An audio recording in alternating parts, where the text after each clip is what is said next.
रामधारी गुप्ता उच्च गति अभ्यास खंड 1 प्रतिलेखन संख्या 6768 स्पीड 100 शब्द प्रति मिनट। Ready start. महोदय, आज हमारे तरीकों से और कार्य संचालन द्वारा परिवर्तन की दिशा में समाज के बढ़ने के उक्त क्रम पर संगठित रूप से प्रहार किए जा रहे हैं। कभी कभी मुझे लगता है कि सही उद्देश्यों का भी इस्तेमाल गलत तरह से किया जाता है, जिससे बृहत्तर उद्देश्यों पर प्रहार किया जाए, और इस पर आपको अपने विचार विमर्श के दौरान ध्यान देना चाहिए। काम की बेहतर व्यवस्था का बड़ा महत्व है। इसके लिए अधिक उपयुक्त वेतन आवश्यक होता है। साथ ही काम का स्थान, कमरे आदि भी साफ सुथरे होने चाहिए। लेकिन जो लोग साथ साथ काम करते हैं, श्रमिक, प्रबंधक तथा किसी परियोजना में या कारखाने में काम करने वाले अन्य लोग, उनमें अच्छे संबंध होना आवश्यक है तथा यह शायद अन्य सभी बातों से ज़्यादा महत्वपूर्ण है। मुझे आशा है कि यह बैठक ऐसी विचार गोष्ठियाँ और सम्मेलन इस प्रकार से काम के लिए बेहतर वातावरण को संभव बनाएंगी। सरकार को काफ़ी कुछ करना है और वह करेगी भी। हालांकि आज हमारे यहाँ की स्थिति में ऐसा करना हमेशा ही सरल नहीं होता।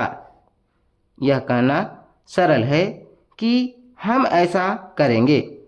नीति संबंधी निर्णय भी सरलता से लिया जा सकता है, लेकिन किसी निर्णय को समुचित ढंग से लागू कर पाना बहुत कठिन होता है। मैं यह बहाने की खोज के लिए नहीं कह रही हूँ, क्योंकि कठिनाइयाँ हों तो उन पर विजय पानी ही होती है और हम ऐसा करने के लिए कृत संकल्प हैं।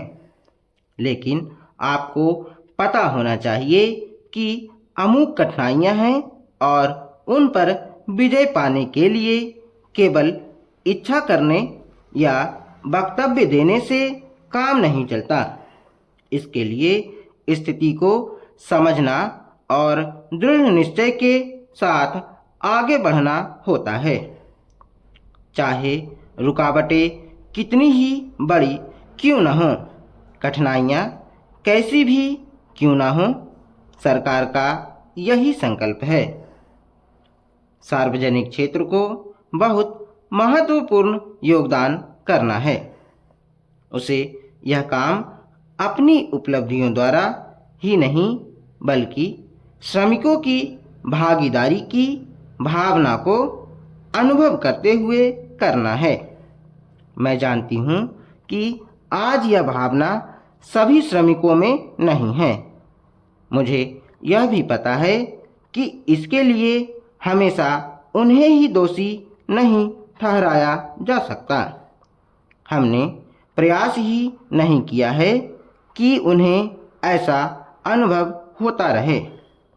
मैं जानती हूँ कि प्रायः जो मजदूर किसी बांध के निर्माण में लगे हैं, उन्हें पता ही नहीं होता कि बांध होता क्या है। महोदय, हमने ऐसा प्रयास ही नहीं किया कि किसी परियोजना को एक ऐसा संयुक्त उद्यम माना जाए जिसमें उसके निर्माता, श्रमिकों, वहाँ रहने वाले अन्य मजदूरों, वैज्ञानिकों, प्रबंधकों तथा अन्य संबद्ध लोगों को भागीदारी का अनुभव हो। हमने समस्याओं को पुराने कोण से ही देखा है और लोगों को अलग अलग खानों में बांट दिया है। इसलिए ये झूठे विभाजन समाप्त होने चाहिए। हमारे समाज में ऐसे अनेक विभाजन हैं। शायद वे सभी समाजों में होते हैं, लेकिन हमारे यहाँ वे सामान्य से कुछ ज़्यादा ही हैं। ये धर्म के आधार पर, जातियों के आधार पर, भाषा और क्षेत्र के आधार पर पाए जाते हैं। एक व्यक्ति और एक वर्ग को दूसरों से अलग करने वाली अनेक तरह की दीवारें हैं, और इन सब विभाजनों से हमारा राष्ट्र कमज़ोर हुआ है। स्वतंत्रता आंदोलन के दौरान इन विभाजनों का इस्तेमाल हमारी एकता को तोड़ने के लिए किया जाता था। आज भी इन्हें उन लोगों को कमज़ोर बनाने के लिए काम में लाया जाता है जो एक होकर खड़े होना चाहते हैं, जो भिन्न भिन्न जातियों और धर्मों के होते हुए भी एक ही उद्देश्य से प्रेरित हैं। हमें यह सावधानी रखनी होगी कि ऐसे लोगों के समूह को कोई भी कमज़ोर ना कर सके। हमें ऐसे वर्गों का और विस्तार करने की कोशिश करनी चाहिए, जिससे उनके अंतर्गत हमारे और भी अधिक ऐसे लोग आते जाएं जो एक विशेष उद्देश्य को पूरा करने के लिए कृत संकल्प हों, क्योंकि यही देश के हित में है। इसी से देश मजबूत बनेगा, देशवासी मजबूत बनेंगे, जिनके अंतर्गत कोई एक वर्ग ही नहीं बल्कि सभी वर्गों के लोग हैं। इसलिए संपूर्ण शिक्षा का अभिप्राय है कि हम केवल अपने अधिकारों के लिए संघर्ष न करें, बल्कि यह भी देखें कि हमारे प्रयासों का अल्पसंख्यक समूहों पर क्या असर पड़ेगा। औद्योगिक क्षेत्र सुगठित है, उसकी आवाज़ शक्तिशाली है, उसमें एकता है और इसलिए इसका प्रभाव पड़ता है।